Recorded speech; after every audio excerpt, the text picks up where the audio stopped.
अगर अयोध्या का कुछ असर यहाँ पर देखने को मिला, जो मौन मतदाता था। एक हमारे वरिष्ठ उन्होंने मौन क्रांति की बात की थी। तो अगर मौन क्रांति नहीं हुई होगी, तो बीजेपी के खाते में भी जा सकती है।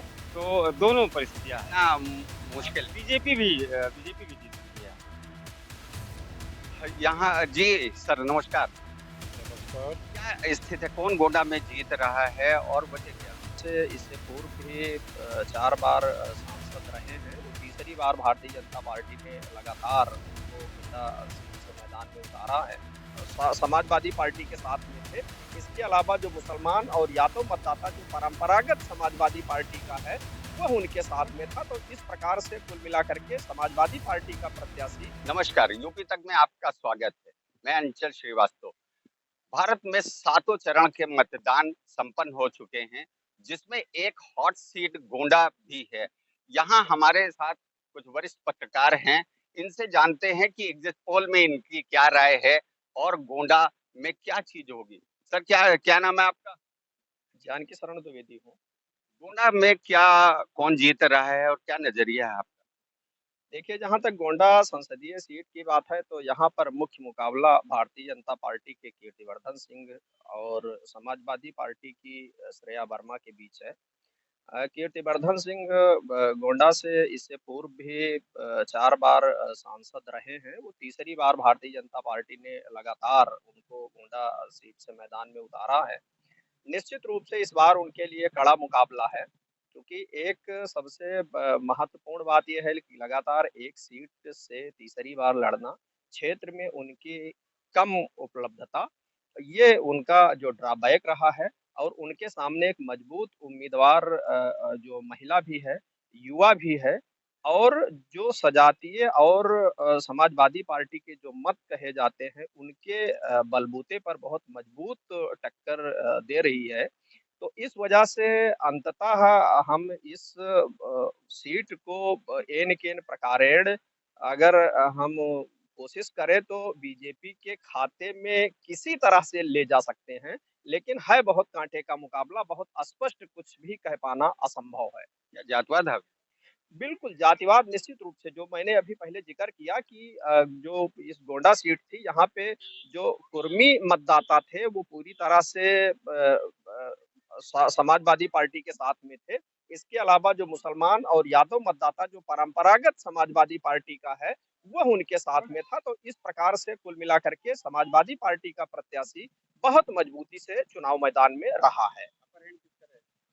अपर हैंड अगर कहा जाए तो बहुत कांटे की टक्कर है, लेकिन अंततः हो सकता है कि बहुत मामूली मतों के अंतर से बीजेपी के खाते में सीट चली जाए, लेकिन समाजवादी पार्टी के खाते में भी जा सकती है, कुछ कहना असंभव है।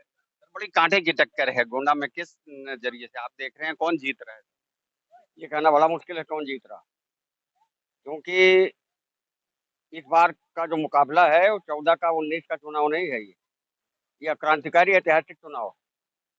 ये भारत में नए परिवर्तन का आगाज है।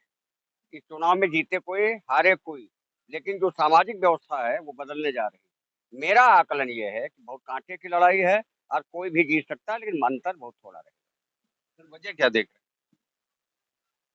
वजह आप उसको जातिवादी कह सकते हैं। बहुत सारे मुद्दे हैं। बेरोजगारी है, महंगाई है और पिछड़ी जातियों का, दलितों का एकजुट होना। इस बार आप देखेंगे, देखिए जितना एक खास जाति को छोड़ करके बाकी जो दलित जाति है वो इस बार गोंडा में सपा में गई। तो पिछड़े के साथ दलित भी आया है। जो वोट हुआ करता था 19 तक भारतीय जनता पार्टी का, किसको अपर हैंड किसका? अपर हैंड फिलहाल मैं तो श्रेया वर्मा को मानता हूं। हमारे साथ वरिष्ठ पत्रकार हैं मिर्जा साहिब देखिए, क्या नजरिया आपका, कौन जीत रहा है यहाँ और वजह? देखिए, जीत हार के लिए तो अब डिब्बा खुलेगा 4 तारीख। लेकिन जहां तक गोंडा संसदीय क्षेत्र का मामला है, यहाँ पर भारतीय जनता पार्टी का जो कैंडिडेट है, उसकी शराफत में कोई कमी नहीं। और समाजवादी पार्टी का जो कैंडिडेट आया है, वो एक नया कैंडिडेट है, बहुत से लोग उसको जानते नहीं।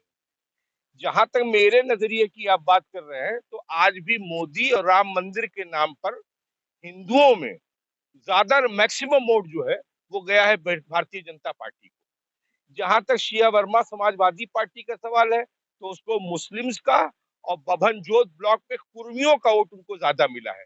लेकिन इसको आप ये भी नहीं कह सकते कि वहां कीर्तिवर्धन सिंह जो है बभनजोत में और जातियों का या कुर्मियों का वोट नहीं पाए होंगे, ऐसा भी नहीं कहा सकता।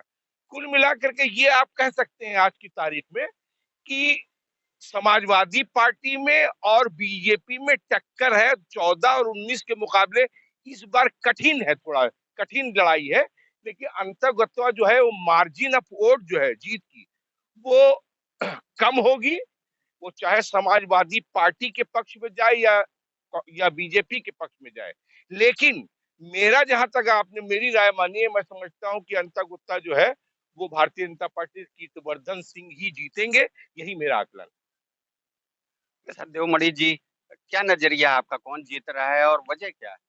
देखिए, जीतने के लिए तो 4 जून तक का इंतजार हम लोगों को करना चाहिए। लेकिन आपने देखा होगा 14 का चुनाव भी, 19 का भी चुनाव कवर किया होगा।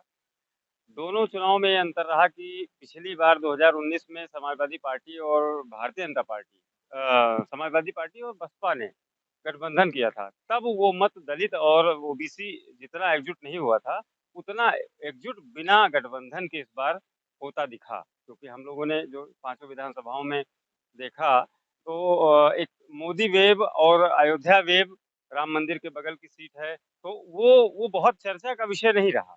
वो लोगों में आस्था है, भीड़ है वहाँ। गोंडा का व्यक्ति या बगल में कैसरगंज और जो देवपाटन मंडल का व्यक्ति ये कहकर कि वहाँ भीड़ है, अभी कम जा रहा है। आस्था है, लेकिन उसको वोट में कन्वर्ट होता नहीं दिखा। तो जातिवाद जिस तरह से गोंडा में 2009 में जो चुनाव बेनी वर्मा लड़े थे, उस तरह का कुछ दिखा। तब ये स्थिति थी कि 3 क्षत्रिय प्रत्याशी थे और 1 ओबीसी प्रत्याशी थे। तो उनकी तरफ झुकाव ज़्यादा था, और जो मतों का जिस तरह से विभाजन हुआ, वो थोड़ा-सा इस तरह से हुआ कि बेनी वर्मा जीत गए। इस बार पहले जब टिकट का बंटवारा हुआ तो ये था स्थिति कि लड़ने वाला कौन है, फिर बाहर से प्रत्याशी लाया गया। लेकिन जब चुनाव दूसरा तीसरा चरण जैसे जैसे आगे बढ़ना शुरू हुआ, तो फिर माहौल ये देखा गया कि जातिवाद की तरफ कहीं ना कहीं।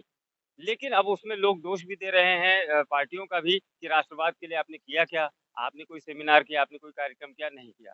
तो कहीं ना कहीं चाहे परिवर्तन की लहर इसको कह लें, या फिर प्रत्याशी से उबना कह ले, या फिर और भी तमाम कारण हो सकते हैं। क्योंकि 2 बार कांग्रेस लगातार सरकार में लड़ाई, देखिए कुछ कह पाना अभी इस तरह से मुश्किल है। लेकिन अगर जिस तरह से सपा और बसपा का गठबंधन हुए बगैर जिस तरह से मतों का जिस तरह से ध्रुवीकरण हुआ है ओबीसी का, उस वो फैक्टर अगर काम कर गया और अगर बीजेपी की तरफ झुकाव कम रहा, तो कहीं न कहीं समाजवादी पार्टी जीत सकती है।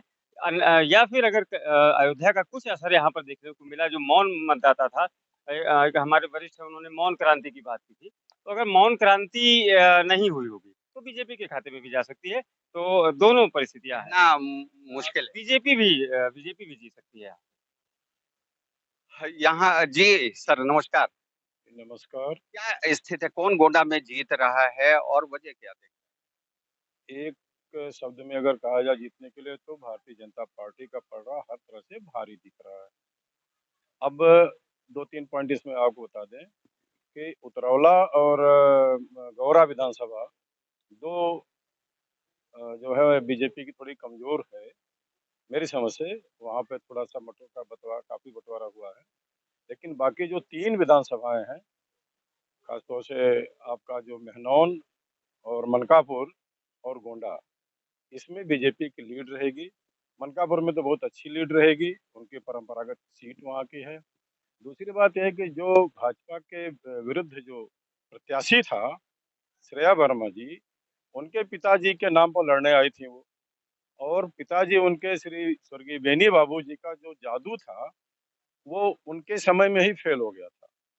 उन्होंने जो वादे किए थे गोंडा की जनता के साथ, जिन फैक्ट्रियों का उन्होंने शिलान्यास किया था, उसका किसी का उद्घाटन नहीं हो पाया। सबको असलियत मालूम हो गई थी कि ये बेनी बाबू ने फर्जी वादे किए थे। तो बेनी बाबू का कोई लाभ उनको मिलना नहीं है, पहली बात जान लीजिए। ठीक, अपर हैंड तो बीजेपी का ही है। जातियां आपकी देखिए, जाति में जो खास तौर से ओबीसी की बात अभी भाई लोग कर रहे थे, ओबीसी के मामले में तो बीजेपी का सारा जो है मोटो ही ओबीसी का है ना। अपर हैंड बीजेपी देख हाँ, बीजेपी को ही देख रहे हैं। क्या देख रहे हैं अनुराग जी? गोंडा में कौन तो जीत रहा है बहुत कौन? टफ। गोंडा में की बात की जाए सीट पे, जो 5 विधानसभा क्षेत्र हैं, गौरा, उतरौला, मेहनौन, गोंडा और ये 5 मनकापुर, तो ये पांचों विधानसभा की बात की जाए, जिसमें 3 विधानसभा पर सपा मजबूत लड़ती हुई दिख रही है और उसकी लीड मिलती हुई दिख रही है। 2 पे बीजेपी मजबूत लड़े है, जिसमें मनकापुर और गोंडा। तो कहीं ना कहीं कांटे की लड़ाई है और सीट पर कुछ भी कहना संभव है कि कौन जीतेगा कौन हारेगा, लेकिन ये अभी जो मौजूदा स्थिति में है, कांटे की लड़ाई है और इसमें कोई भी जीत सकता है दोनों पार्टियों से। ये गोंडा के स्थानीय पत्रकारों का एग्जिट पोल था, जिनका ये मानना है कि लड़ाई बेहद कांटे की है और कह पाना बड़ी मुश्किल है कि कौन जीत रहा है। कुछ लोगों का मानना था कि भारतीय जनता पार्टी का अपर हैंड रहेगा और जीत भारतीय जनता पार्टी की ही होगी। गोंडा से अंचल श्रीवास्तव, यूपी तक।